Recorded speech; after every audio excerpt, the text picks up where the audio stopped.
Hey there folks, this is GreenyXI welcoming you right back to Let's Play Higurashi. This is episode 99. In the last episode, Shion apologised for her behaviour, escaping from the school, going off with Satoshi Hojo, someone who was the opposing family to the Sonzaki family, sort of, by clipping off 3 of her fingernails, typical Higurashi fashion, with a torture device.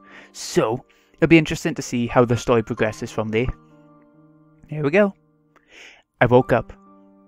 My memories were missing. I couldn't remember how I got back to my room. I held my head with both hands. My left hand was bandaged. The fingers that had their nails removed had swollen like hot dogs. Bet they had. I paid with those 3 fingernails for what I did. The hag had said something after the punishment, but I didn't remember any of it. I was taken to a hospital in Okinamaya. The car shook on the way, adding extra pain on top of what I already felt. Somebody gave me some aspirin. They worked just like they said on TV, but they didn't last more than 10 minutes. That's the thing, innit? Pain relief tablets and stuff, they don't last long at all. You can't keep taking them over and over. I swallowed the pills without water. While I was spacing out in the waiting lounge, Kasai showed up. He probably came to check if I was alright. I obviously wasn't. He must have understood that from my bandaged left arm dangling from my shoulder. Kasai, on the other hand, looked just fine. Yeah, he was imprisoned, wasn't he? At least on the outside. I was relieved that my sacrifice had meant something. Kasai didn't say anything. I couldn't tell if he wanted to tell me something or not, because he looked so emotionless. Kasai. Yes? He paused shortly before answering. I could tell he was upset. I didn't regret revealing my true identity in order to protect Satoshi-kun. But I hadn't wanted Kasai or Uncle Yashiro to be hurt. I had been contradicting myself. Do you know how Uncle Yashiro is doing? No. I'm sure he's alright, because he's strong. Even so, you should apologize to him. Okay.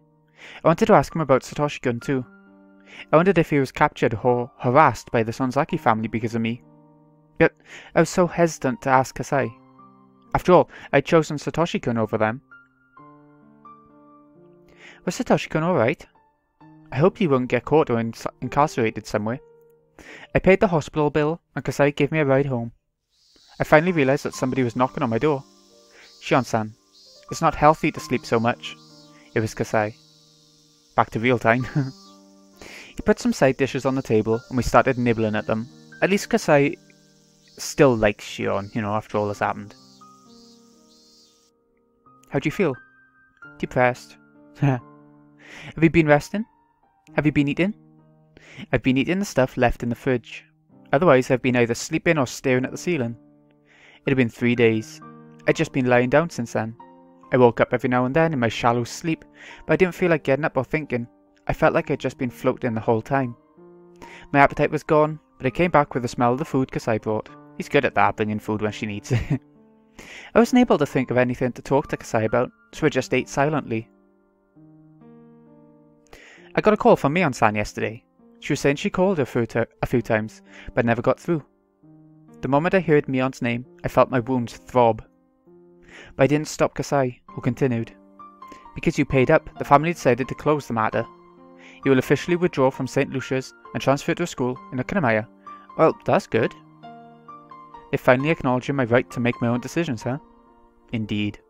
They said you could live as yourself now, under a few conditions. You'll stay away from Hinamizawa. You won't pretend to be Mion Sonzaki. You won't show up in public places, and so on. This means, in exchange for acknowledging me, they don't want me to hang around. That's correct. Of course, it's only temporary, until things cool down. There's no set duration, but I think you should stay inconspicuous, at least until the end of the year. Okay, I'm back. It'd be good enough just to live in Okinamaya quietly, the way it was before. Kasai put on a sad smile. I smiled back at him likewise. And move the mic. Before the conversation ended, I should ask him what I wanted to know. How's Satoshi-kun doing?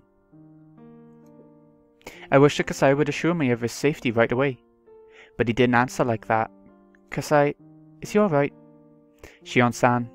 Kasai put his chopsticks down. The family wants you to forget about him. What? Shion-san, I don't want to get in an argument with you, so I will not get into the details. I'm only relaying to you what the family wants. What are you talking about? What details, Kasai? Kasai pretended as though he didn't hear me and started eating again. I'd never seen him get so stubborn like this.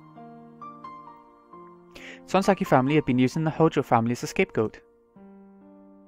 They must have concluded that the Sonsaki shouldn't be in love with the Hojo. I didn't like that. This song reminds me of something from I Am Setsuna. Like, is it the main theme or something? It's a certain part with the piano. I don't know. Sadako is a friend of Mion's at school. Would it be okay if Satoshi-kun and I were the same gender? Anyway, if I did something conspicuous again, they might do something to him for real. Just like they forced me to remove my own fingernails. The Sonsaki family wouldn't hesitate. They'd torture him if need be. Maybe, if I really loved him, I should stay away. Satoshi-kun won't show up in Akanamaya, unless he rejoins the Hinamazawa fighters. I'd have to pretend to be Mion if I wanted to go to Hinamazawa. But I didn't think she'd cooperate with me. Not anymore, probably not. Even if she did, it'd be sometime down the road. Even if they told me not to see him. I already had no means of doing that again. Oh, wait! Mion gave me his number a little while ago. I could call him, and maybe ask to meet with him secretly. But if I got caught again, they wouldn't cut me any slack. Should I risk it? What the hell did I even want from Satoshi-kun? Kasai, can I be alone for a moment? Kasai started putting away his food in a rush, assuming that I wanted him to leave.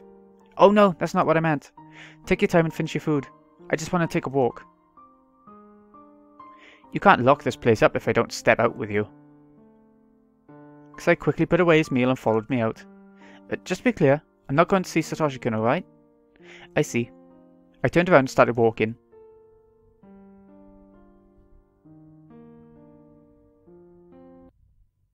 My destination was rather pathetic. It was the toy store that sold that giant teddy bear. I couldn't deny that I was somewhat expecting Satoshi-kun to pass by there. I couldn't stop myself from looking at the faces of passers-by who resembled him. I looked into the store's window. The teddy bear was gone. Congrats, Satoshi-kun. Looks like you were able to buy it. His evil aunt had died, and his wicked uncle was living with his mistress. Satoshi-kun succeeded in fulfilling his duty as a big brother by buying his little sister that huge teddy bear. There's nobody left to hurt him. He was free from his tiresome efforts. He was completely free from pain. Over time, he'd retrieve his smile, and he'd go back to being the Satoshi-kun I love. But I won't be there with him. Honk honk. I heard a car honking. I didn't think it was honking at me at first, but it was so persistent that I had to look up. The person waving at me from their car was Irie. He was waving at me all carefree, oblivious to my feelings. Hello? Sonsaki-san. Long time no see. Oh, you meeting up with Hojo-san? No, I'm not. He has no idea. I know he looks into that store window all the time, so I assumed you were expecting him here, or something. No, I'm just passing by. Looks like he was able to buy that teddy bear. Irie seemed to know about the teddy bear as well. He smiled upon seeing its empty display space. Yesterday was Satoko-chan's birthday. He must have celebrated it with that teddy bear. He didn't have to work so hard anymore, huh? Indeed. Did he turn in his resignation to the Hinamazawa fighters? Oh, does that even exist? I never received one. Did you, Sonsaki-san? Ah, no I didn't. So that means he still belongs to the team. I think he'll be back after things have settled down. Maybe. But I know he'll be sad if he doesn't see you there. Irie teased me. He's a grown-up after all. He must have been trying to sound optimistic because he knew I was feeling a bit down. You can come back to the team anytime you want. It might as well be empty without you. I'm thinking of providing you with a maid costume once you come back. Oh, he's off. I burst into laughter. It is sure hadn't changed. Oh, I almost forgot. I can tell you my name now. Sorry, coach, I was lying about my identity. I'm not Mion.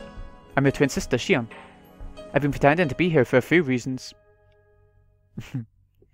What? You're Mion-san's twin sister? He was totally taken aback. I burst into laughter again. Yes, I'm Shion Sonzaki. I'm forced to live quietly because my grandmother hates me, though. I never realized that Mion-san had a twin sister. Oh, hello. Same here. Suddenly a loud voice interrupted us. The voice sounded mean and greasy, and like Irie's. A greasy voice? It was him. Uishi. Hello, Dr. Irie. Thank you for your cooperation last night. Don't mention it. I wasn't of much help. They were just going through the motions. It was obvious that they hated each other. Irie whispered to me. I'm leaving now. Do you want to get in my car? I can drive you home. Irie figured that Uishi was after me, so he was giving me a chance to slip away. Looking at Uishi's face, it was clear that his focus was on me, not Irie. He probably intended to interrogate me until my testimony broke. I was sure I could talk my way out of it, but it'd just be a waste of time. Alright, coach. Let's get going. Oh, are you two going somewhere together? Yes. We're on our way to get some stuff for the team. We have to drop by a few places, so will you excuse us? Irie bowed. I followed suit. I had to admire how good he was at lying. He's a grown-up after all. Yeah, grown-ups. You have to learn to lie a bit as you get older, sadly. Uishi seemed to know it was a lie. But he didn't have a warrant, so he couldn't stop us. I moved to get into Irie's car. How are your wounds? Shion Sonzaki-san? I gasped when I heard that. My left hand was bandaged. It was unsightly, so I'd kept it in my pocket. There was no way Uishi could have been able to see it. They'll heal with no problems if they don't get infected. I tore my fingernails off a couple of times myself when I was a kid. But look, they look beautiful now, don't they? Don't know, I can't see them. Men's fingernails shouldn't look beautiful. That gives me the creeps. Uishi scratched his head and chuckled. He's supposed to be one of the best cops at the Kanamaya PD, and he knows about all the underground activities in the region. He must have heard about my payment from somewhere. Still, that happened in the secret basement of the Sonzaki main house. I couldn't underestimate this guy's sources. Thank you for your kind words. We'll be going now. Excuse us. Shion Sonzaki-san, why don't we get coffee together sometime? What? You hitting on me? If you like. Oh god. Sorry, time flies. Can't waste any of that precious time on things that don't interest me. Oh, that's not nice, is it? You want to go on a date? Ah, you got me there. How about this then? You can leave anytime if you get bored of talking to me. I won't stop you. How's that sound? I don't mind you talking, but I won't talk back. I doubt you could call it a conversation. Yes, that'd be fine. You can just listen, and I'll talk. You can just listen to an old man ramble while sipping on a cup of coffee. He was being strangely persistent. Didn't look like he was trying to poke a hole in my statement. What would he even talk about? I got a bit curious, even though I was still skeptical. Coach, I think I'll go with the old man instead. Shion-san? I winked at him and told him not to worry. Irie didn't insist. He got in his car and drove off. Uishi backed his car up so I could get in. I hopped in the back seat since I didn't want to sit next to him. No, fair enough. Are we really going to a cafe? If you could direct me to one with no connection to your family, that'd be great. Why don't you just take me to the station then? Uishi carefully checked for oncoming traffic and started driving. Uishi took me to the police station, as I thought he might. If he'd take me to a nice cafe, he would have scored some points. But whatever. I thought it'd be more convenient if we came here. You can still go home if you get bored.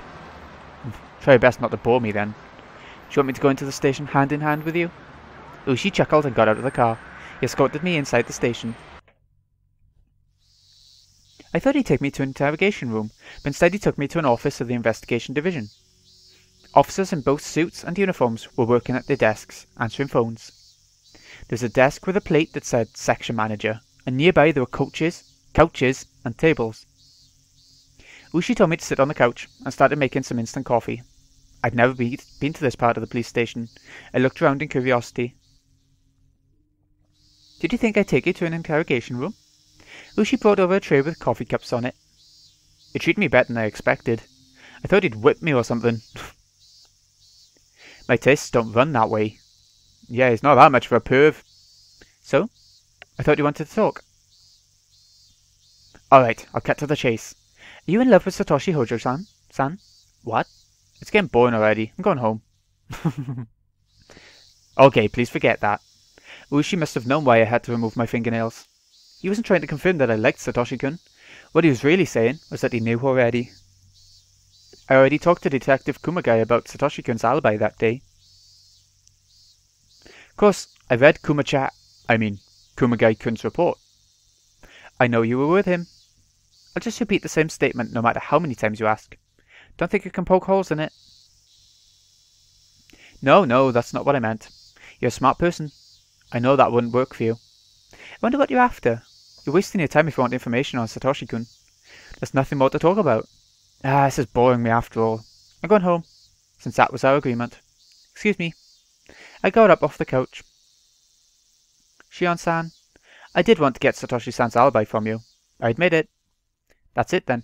It's boring. I'm going home. I turned around and started walking. Ushi didn't get anxious, but instead spoke a little louder. But Shion-san, what I want to ask you about is his alibi for yesterday, not the day of the murder. His alibi for yesterday? Why? What's that have to do with his aunt's death? It's because Satoshi-kun has been missing since then. As part of the curse of that year. What? Seems like we didn't get to see it this time either. Didn't you know that he went missing? I couldn't say anything, but my expression answered Ushi's question anyway. What's going on? Missing? What? Why don't you take a seat? What do you mean Satoshi-kun has gone missing? What the hell? We only know one thing for sure. He withdrew all of his savings at an ATM in the Okinamaya post office before 3 PM yesterday. We don't know his whereabouts after that. I knew why he withdrew that money. He wanted to buy Satoko's birthday present. Yes, he definitely bought that teddy bear yesterday. This is just my guess. But I think he skipped town with that money. You mean he used the money to run away? That's stupid. He was saving to buy Satoko a birthday present. He bought a big expensive teddy bear from that toy store. He'd never use that money to skip town. Yes, the most expensive teddy bear in that toy store was sold. But we can't confirm that it was Satoshi-kun who bought it. Wouldn't they have a name on the deposit sheet or whatever? Why didn't you ask the clerk? Satoshi-kun and I reserved that teddy bear together. Oh, I had a bad feeling. That old man who was watching that store was sleeping when we were there. He'd looked very senile. Maybe he was also watching that store on that day, and even though Satoshi-kun bought the teddy bear, he didn't remember. Oh yeah, I remember that guy. Ushi put on a wry smile. I've never known what a wry smile is. You read it everywhere, but no. Looked like he'd already tried to question that old man. Anyway, it's Satoshi-kun who bought that teddy bear. He must have saved just enough to buy it, so he shouldn't have been able to run away after. That's nonsense. Alright, let's say he really did buy the teddy bear. Then why didn't he come home with it? At that point, I felt still my heart had turned to ice.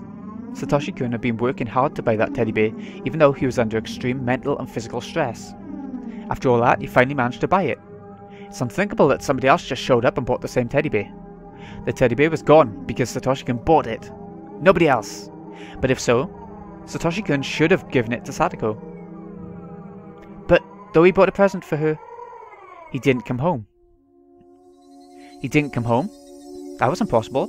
He would have gone straight home with that teddy bear. He wouldn't think of running away after buying the teddy bear. Even though Satoshi-kun wanted to run away from the police, he'd never leave without giving Satoko her present.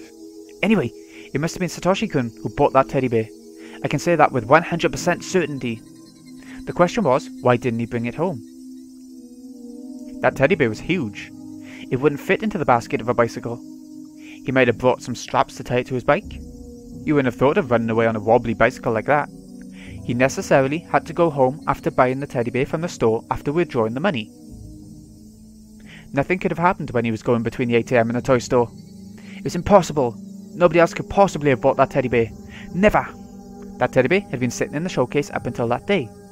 Everybody could see it when they passed by, but nobody wanted it. It's impossible that it could have been somebody else.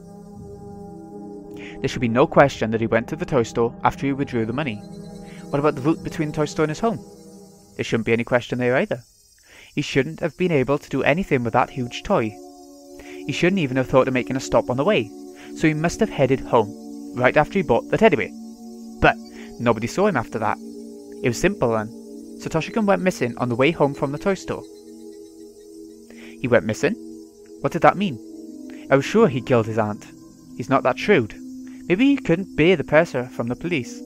Was he resigned to the idea that the police were going to arrest him soon, regardless of my help? Did he decide to run away? Did he think that he should disappear until things cooled down, rather than get arrested? That was definitely, absolutely impossible. It was impossible that he came to that conclusion on his way home from the toy store. Even if he did, he would have waited until he gave Satoko her birthday present. Satoshi-kun loved Satoko. He shouldn't have spoiled her like that, but anyway, he always tried to be a good brother to her. So he'd never disappear before going home. I felt as though the ice was cutting through my heart, expanding the frost. Oh, I thought that was sky for a second. It's meant to be ice, isn't it? Probably. If Satoshi-kun didn't disappear by his own will, the answer was simple. Satoshi-kun disappeared by somebody else's will. Was Satoshi-kun eliminated? Oh, that's really stupid, old man. I thought I could shake off the frost in my heart if I laughed loudly enough. I kept laughing until it happened. I kept laughing and laughing. All the cops in the room stared at me. They thought I'd gone crazy. I didn't care what they thought. I kept laughing till it turned into a cough. Cough, cough, cough. I finished laughing and took a sip of lukewarm coffee. I felt as though the frost in my heart had spread all throughout my guts. I was chilled to the bone. I was freezing. My fingers shook as I held the coffee cup. Shion-san, please listen to me without interrupting. What I'm about to tell you is only a hypothesis. It's all just a theory. You might start laughing in the middle because it may sound ridiculous, but I want you to hear me out. Can you do that? Whatever, just talk. I was feeling far too cold. My teeth were chattering. I felt as though my brain had frozen as well. I lost my ability to think. I couldn't do anything by myself. I could only do as Higurashi told me. What he was going to tell me might be the worst possible theory, but I had to listen to it. I know that Satoshi-kun's and Satoko-san's aunt was abusing them, especially Satoko-san. In my opinion, it's normal that Satoshi-kun started thinking about murdering his aunt, because he was just a human being. I had to deny that Satoshi-kun murdered her. But what Higurashi was saying was true. I couldn't deny his hypothesis right away, I just kept silent. This is only a hypothesis, alright? Please don't be upset. I know interruptions. Agreed? I know. Just go on. Satoshi Hojo planned the murder of his aunt and executed it. We have no proof, okay? It's all theoretical. Alright, I heard. Just keep talking. I'll switch the subject now. Shion-san? You were forbidden from having a relationship with Satoshi-kun, weren't you? They told you to stay away from him, correct? I believe the reason behind that is not that your family hated the Hojos, but that they didn't like the fact that you were involved with a murder suspect. That's a good shout. That's actually possible. After all, when I was pretending to be Mion, I already had a connection with Satoshi-kun. Before anyone knew it, was Shion who was spending time around him. I could have been accused when I was helping out the Hinamizawa fighters, if the relationship between the Hojos and the Sonzakis was the problem. It won't be difficult for the Sonzaki family to know that Satoshi-kun murdered his aunt, if it happened in Hinamizawa. Maybe one of them even saw the murder. The Sonzaki family didn't like that I was in love with a murderer. They decided to step in. Also, you're known to not give up easily, aren't you? Which means, even if the Sonzaki family threatened you or ripped off your nails, you still wouldn't cut ties with Satoshi-kun, would you? I couldn't deny that. I lost most of my means to access Hinamizawa, so my ties to Satoshi-kun were essentially cut. True. But I still knew Satoshi-kun's phone number, and I expected him to rejoin the Hinamizawa fighters eventually. I believe your family knew that a few threats would never be enough for you to break ties with Satoshi-kun. They could threaten you all they liked to no avail. So, the only option would be to do something about the other person, wouldn't it? What do you mean, do something? What would they do? What? If threatening me was useless, then they'd do something about Satoshi-kun. Yeah, the Sonzakis might have taken Satoshi out, put him somewhere, killed him, who knows. What would they have done? If they pulled something, then wouldn't that interrupt his path from the toy store to home? Toy store to home? Toy store to X to home? What's X? What is X? X marks the spot where his path was interrupted. But what interrupted it? Why couldn't Satoshi-kun make it home from the toy store if something interrupted him? Why? What's X? X. I ran out of air, became dizzy, and then collapsed. The floor felt cold. I felt no pain. I had fallen to the floor like a plastic doll. Uishi and some others rushed over to me and helped me up. Calm down, Shion-san. We're not certain that Satoshi-kun was killed yet. You're not certain he was killed? What the fuck are you talking about? Don't you know about that torture room where they forced me to rip off my fingernails? Don't you know that they say there are prison cells and a well for disposing of corpses in the back? Yep, we saw that in another arc. If the Sonzaki family wants to eliminate somebody, they definitely kill them in that torture room and dump the body down there. You're not certain? You dumb? Is your brain made of tofu? If I were in the the bag's position, I'd kill him for sure.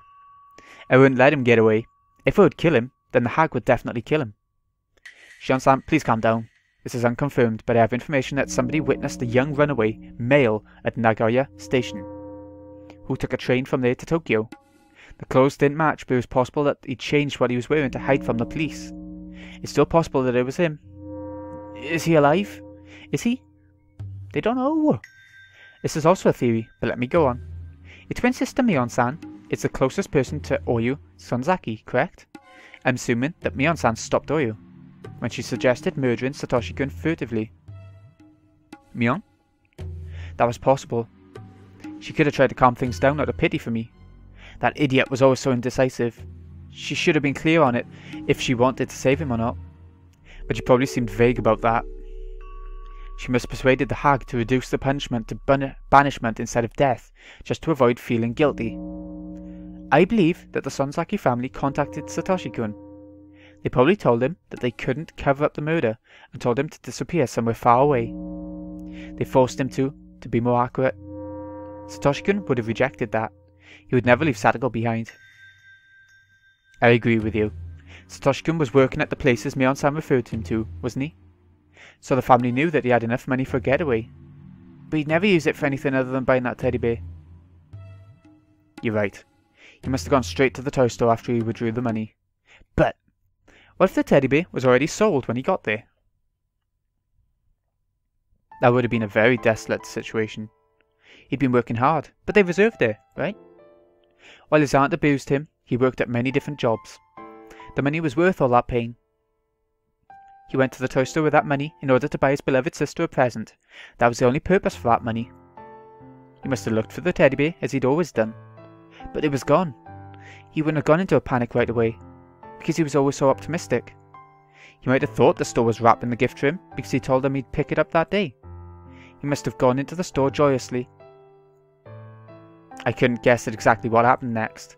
My heart would tear up if I tried to imagine it anyway. Why didn't I have it? Even though he had reserved. Did that old man understand the situation, or was he just zoning out? Maybe it would have been the same, even if it wasn't that old man who was at the store at that time. If a bunch of fierce-looking subordinates from the Sonzaki family went in and showed them the money, nobody could have rejected it. Satoshi-kun must have sunk into silence. No matter how hard he complained, the teddy bear was gone. He probably never even considered that his dream might be taken away. He must have been wobbling his way home in sorrow, leaning on the telephone poles every now and then. It was the day he wanted Satoko to be happy the most. He couldn't get the present she wanted the most. He probably didn't think of getting another gift, because it was unimaginable that he couldn't get that teddy bear. He might have imagined how Satoko would react when she found out he had no present for her. He must have looked unbelievably sad and empty, but he did have a present for her. He got rid of the evil person who was bullying her and everything. The money he'd been saving meant nothing anymore. Satoshi-kun never cried, even at his toughest moments. Did he even know how to cry? It was always Satoko who was crying. So Satoshi-kun never learned how to cry, and he grew up that way. Did you know? People shared sadness from their hearts with tears. Satoshi-kun wasn't even allowed to do that. Even though his heart was filled with sorrow, he couldn't let it out. You insisted he wouldn't leave Satoko-san behind, didn't you? But think, what if the Sonzaki family told him that they'd look after her after his disappearance? After Satoshi-kun found out the teddy bear was gone, all he had left were some crumpled bills. The family told him it was just a matter of time before the police got to him. They told him to run away. They said they'd take care of Satoko. Satoshi-kun didn't feel like seeing his sister. He wandered and found himself at Okanomiya Station. He must have been apologising to Satoko so many times in his mind. He swore to come back someday, he headed to Nagoya, and then to Tokyo. But that meant he's alive. He's alive. I should be able to see him again someday. He must be coming back, so I'll definitely see him again. Well, if Shion is banished from Hinamizawa as well, couldn't she go out looking for him? Wouldn't know exactly where to, but... I assume that Sonzaki family set up some place for him to stay. Satoshi-kun must have gone there. So he's safe. Oh, okay, they know where Satoshi is, so they could watch out for Shion as well. He's coming back someday, right? Ushi looked up at the ceiling and stretched. He didn't answer me. On June 24th, 1982, Satoshi Hojo went missing. Yep, this is how the curse got him. There's a possibility that he ran away, as he was the prime suspect of the murder that happened on the 20th of the same month.